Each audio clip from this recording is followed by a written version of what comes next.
No Labels says it has secured ballot access in Rhode Island, meaning a total of 18 states now have the third-party group on the ballot.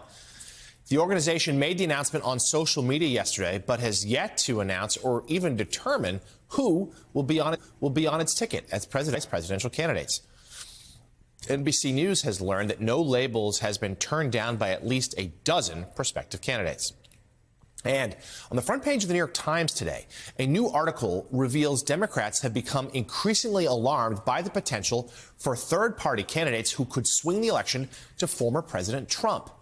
In response, the Democratic Party is putting together a new team of lawyers aimed at tracking the threat, especially in key battleground states, amounting to what's being described as a state-by-state counterinsurgency plan.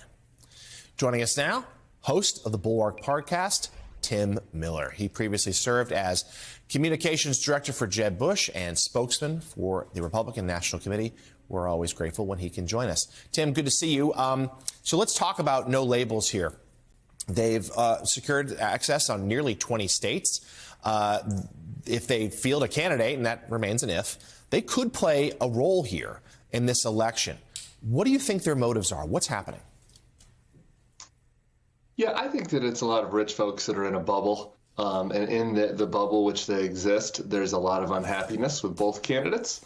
There's a decent amount of unhappiness with both candidates around the country, of course. Everybody's seen the poll numbers of that. But basically, throughout most of America, even those who are among this group of the double haters, people that dislike both candidates, there's one that they prefer pretty strongly.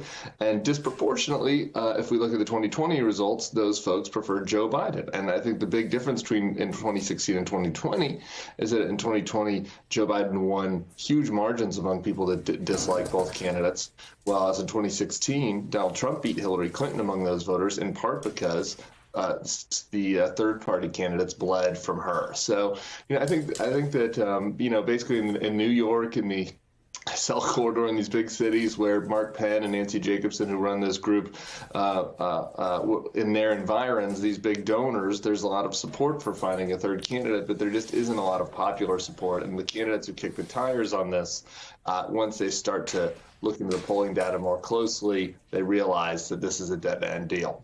It's been pretty noteworthy that the Biden team has really started to take swipes at Robert F. Kennedy Jr. I don't think it was any coincidence that the president posed with dozens of members of the Kennedy family at the St. Patrick's Day reception at the White House over the weekend.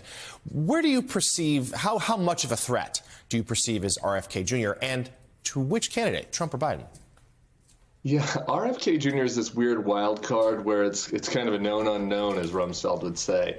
My gut instinct at the start of this was that Robert F. Kennedy Jr. would actually hurt Trump among kind of the more contrarian, anti-vax, the low propensity voters that Trump attracts, that some of them might cleave off and go for RFK.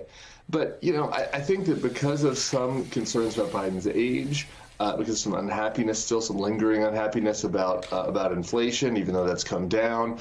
I just don't know. I think the balance might go the other way because I'm thinking about some of these, there's been a lot of reporting about voters of color, younger black voters, for example, that aren't that happy with Biden. Might Kennedy be an off-ramp for them, right, when they would come around and kind of hold their nose and vote for Joe Biden anyway in November?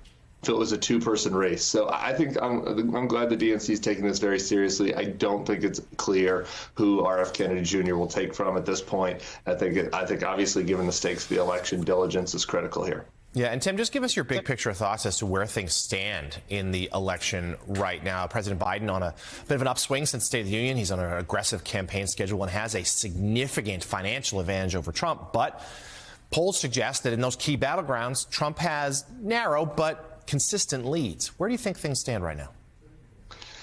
Yeah, it's still a pretty friendly map for Joe Biden. I think if you look at the fact that you can just win Michigan, Pennsylvania, Arizona, which have all trended pretty blue lately. If you look at the governor's races in the midterms, you look at 2020, of course. So I think that's good news. The financial advantage is good news. But you just have to be honest. I mean, there is a bleed in his coalition. You would have thought at this point, given what Donald Trump did after January 6th, that there'd be a bigger group of Donald Trump Trump voters who had peeled off. But at this point, you look at there's a small number of Donald Trump voters, very small, who have peeled off, and Biden is still having trouble, with some of these moderate voters in the suburbs that he did well with, and also with some in the core Democratic coalition, younger voters and voters of color. And so Biden needs to consolidate the folks that voted for him in 2020. He's got the money to do that. Things are getting better in the economy. So I think that there's some shines of light for Biden, but there's still reason to be worried. Tim Miller, great analysis as always. Thank you. Come back soon. And thanks to all of you for getting up way too early with us on this Thursday morning. Morning Joe starts right now.